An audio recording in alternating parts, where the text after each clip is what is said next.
Good evening, everyone, and thanks for joining us late tonight because of the president's remarks. The president tonight talking about and laying out his plan to defeat the Islamic State militants overseas without sending troops into combat. It includes sending more non-combat troops into Iraq, as well as expanding airstrikes against those militants. The president continuing to claim that he has the authority to do that on his own. But for the first time, the president said he is not ruling out expanding the strikes into Syria to target the extremists. It's all part of his broader strategy that includes developing a coalition of U.S. allies that have agreed to help. Fox 11's Kelly Schlicht has tonight's update. President Barack Obama stated his case directly for action against the terrorist group ISIS, or the Islamic State. Our objective is clear. We will degrade and ultimately destroy ISIL through a comprehensive and sustained counterterrorism strategy. Obama is authorizing 475 U.S. troops to Iraq to help train Iraqi forces to fight ISIS. Those troops join more than 1,000 U.S. troops already in the country. It will not involve American combat troops fighting on foreign soil. This counterterrorism campaign will be waged through a steady, relentless effort to take out ISIL wherever they exist using our air power. Last month, the president authorized strategic bombing missions in Iraq. These strikes have protected American personnel and facilities, killed ISIL fighters, destroyed weapons, and given space for Iraqi and Kurdish forces to reclaim key territory. The president says the U.S. will also provide arms to moderate Syrian rebel groups to fight ISIS in their country.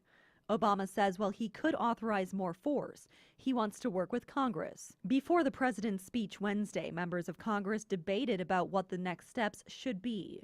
President Obama has made it clear that it's going to take decisive action to destroy the Islamic State through the use of airstrikes and drones. This is a smart, strategic, and effective approach, and I support it.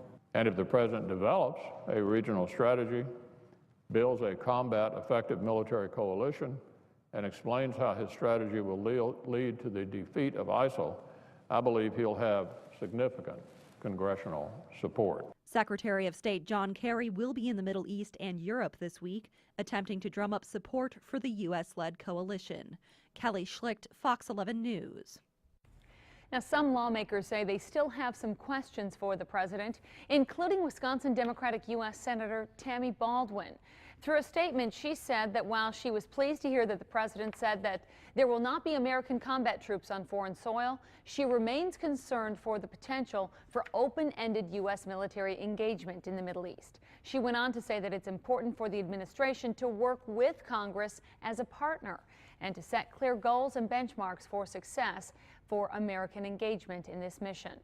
Now, Wisconsin Republican U.S. Senator Ron Johnson said he will carefully look over the president's plan in the upcoming days, offering tonight another view.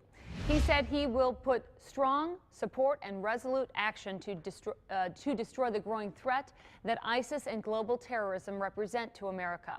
He went on to say that tonight's speech was a necessary step in describing those threats and stating that America's goal is the destruction of ISIS. Now, if you missed the president's speech tonight, you can find that full address on our website, fox11online.com. You can find it in the top story on our homepage.